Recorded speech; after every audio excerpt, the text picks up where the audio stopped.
Shout out to Kodak. Kodak Black is my son too. Yeah, just cause he black. All black dudes my son, just cause they black. Hold on, too. Because black dudes have it harder than bright skinned dudes. So all black dudes, Boogie, Kodak Black.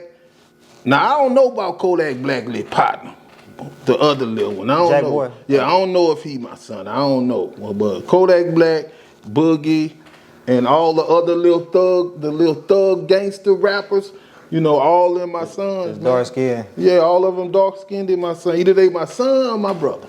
This your boy Big Head the Dome Doctor, live from Baton Rouge, Louisiana. And I'm locked in right now with AHumbleSoul. We just knocked it out. So y'all lock in. Stay tuned for more to come. It's your boy Big Head the Dome Doctor, AHumbleSoul. Bet.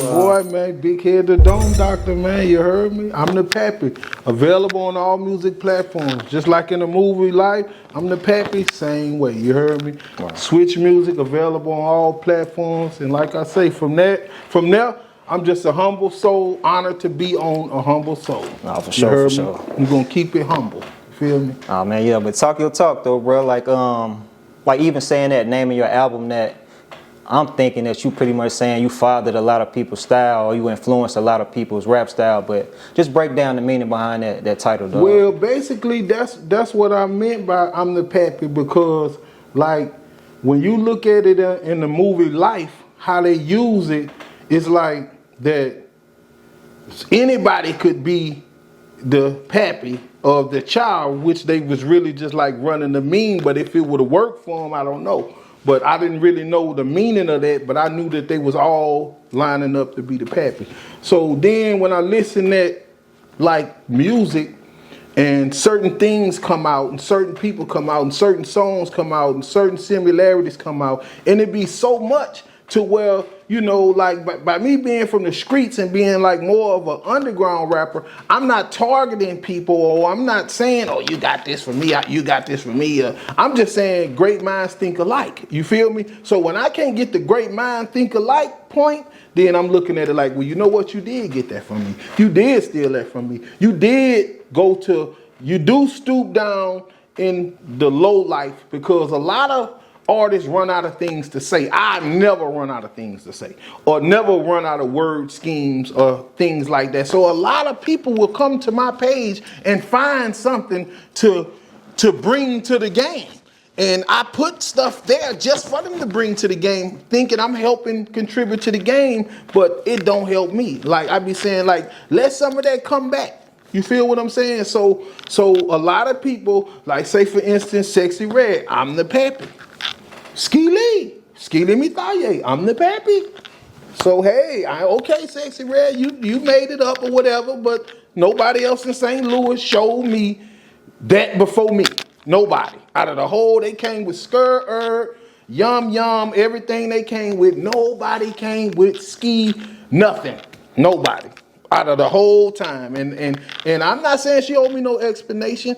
I'm just saying, like, bro, if that's how I'm coming, and I got people like Rod Dizzle, Easy Money YOLO, you know, like people, shout out to Young Buck, you know, people in Tennessee that really, you know, that really understand that Skee Lee, that I presented it as real nigga G call music. I'm rocking with these dudes from out of town, and we vibing. Like me and Easy Money YOLO, we vibing. You feel me? So once I actually get the song and it's my turn to do my thing, I'm hollering Skee Lee when it come on. So in the process of that, I'm like, okay, cool. Rod Dizzle, you from South Carolina, you know, he from Tennessee too, my bad. But from South Carolina to Tennessee and we know that Nashville, which is Cashville, and Memphis, you know, like it was Nashville at first. Young Buck made it Cashville, like as far as rapping. But 3 6 Mafia and them been doing their thing.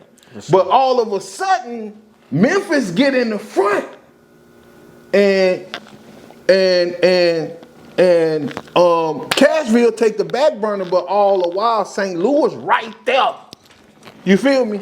Missouri, right there. All these music got the same producers and rappers and all this. So I'm like, it wasn't hard for my culture to slip in there because I put it out like that. Not trying to just single Sexyy Red out. Shout out to Sexyy Red because the same thing happened with Drake. And it's Drake. I put a song out with my little round Southside slide to help him out, help his career. And we using Southside because we know Boo from Southside. So anything we can do to help make this song better, we add it to the song. So I come up with a little dance and all that. And then once we try to throw it out there to make a big impact on the game and Southside hoping Boosie hit a record and say he won't get on it and all this, there go Drake with the Toosie slide. I'm like, bro. From then, I wanted to meet Toosie then. I was like, well, I wonder who is Toosie. Because Toosie rhymed with Boosie. So, Boosie from the South Side. So, it ain't hard to say, well, look at Boosie little homeboys trying to come up with a hit.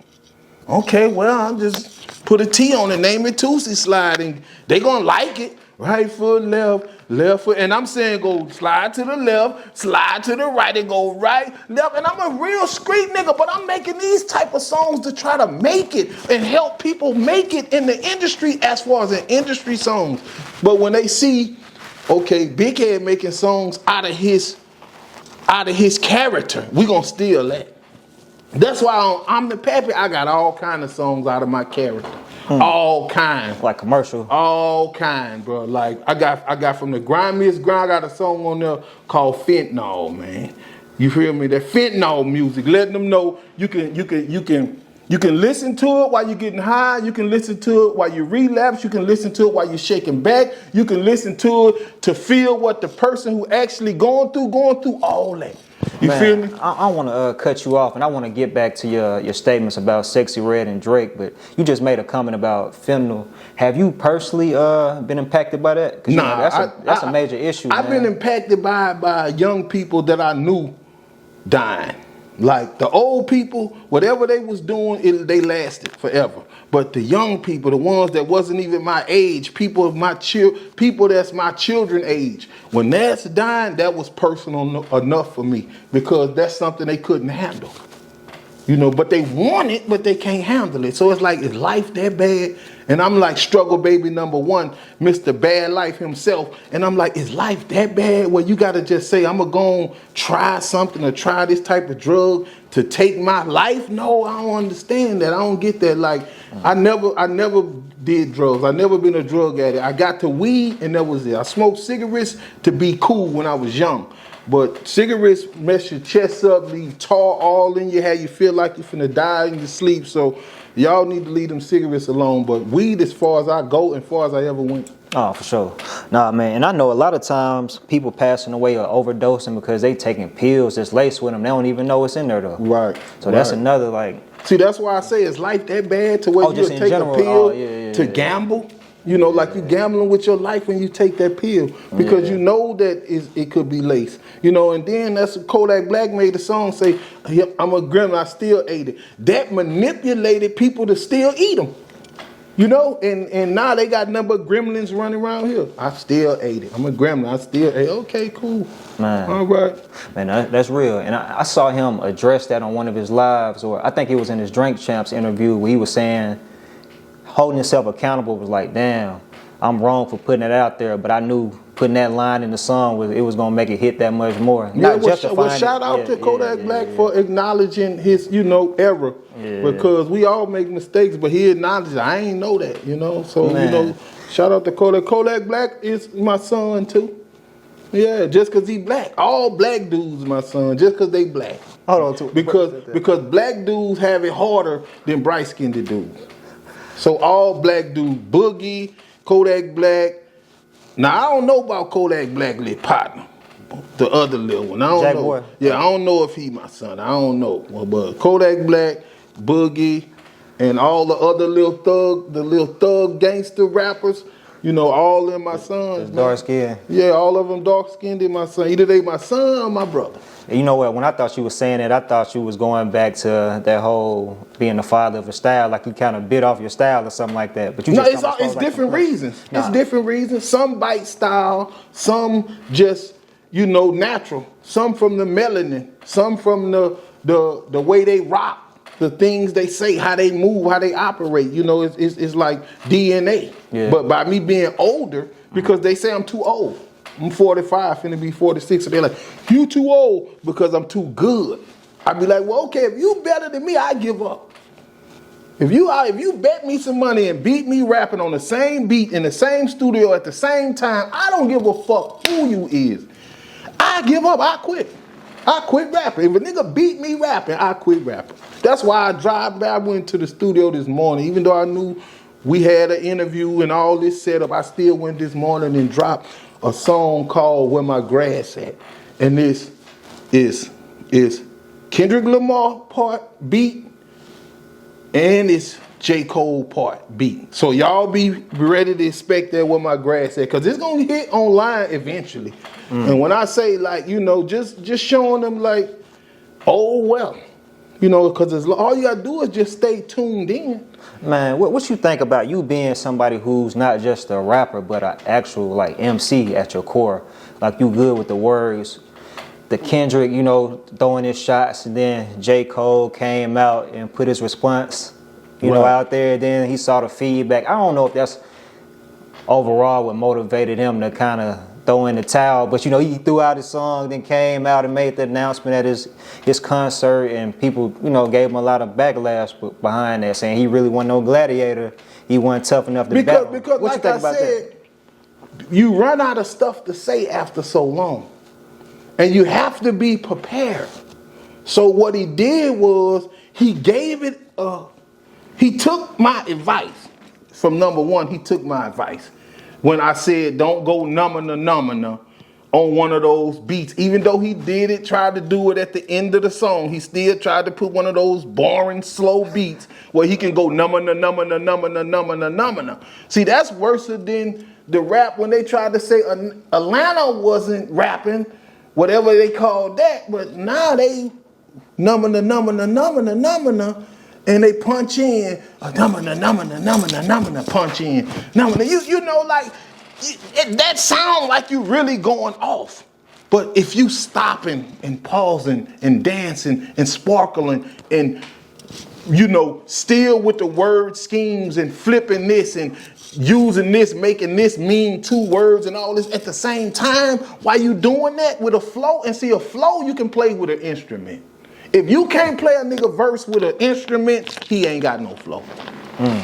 So if you can't take an instrument and play that, everything he's saying, then he ain't got no flow. So that's how you'll know if a nigga got some flow. You can play his words with an instrument, and you can still tell that with that instrument, like a saxophone, you can still tell what those words would be by you hearing that song. Do you think if he wouldn't have thrown in the towel, though, he had a fighting chance? Like, looking at his catalog, and he's revered, he's looked at as like one of the top lyricists when people talk about rappers who actually talking about something. J. Cole. Well, I think that they trying to hype theyself. I think they trying to hype theyself because, like, you could give me Wayne and Poison Ivy, and we'll take them. We'll take them. Like, they big three versus me, Wayne, and Poison Ivy. I take Poison Ivy. Boosie daughter. Give me Poison Ivy and Lil Wayne, Weezy, F Baby, and we'll go take them three down with ease. And I'm not trying to be cocky or I'm just being how I feel, my opinion, as far as in listening to the rap and the rhymes that's being displayed now. And if a nigga think I'm capping, all they got to do is just go listen to I'm the Pappy. And I advise them to download it before they start removing songs and all that other stuff. So I advise them to download it because a lot of my music is missing. And that's because when you don't give up, some of the producers feel some type of way. And when they see somebody else done got 60,000 views because they didn't want to upload it, and somebody else, just a listener or fan, uploaded and got that many views, they get mad at the fan and then tell them to pull it down or, do some type of code encryption to where it have to come down. But I don't never do that. I come from nothing, so I'm honored for someone to upload me on something. So I don't do that. I'm just trying to figure out a way for it to start coming back to me so I could keep doing more of it.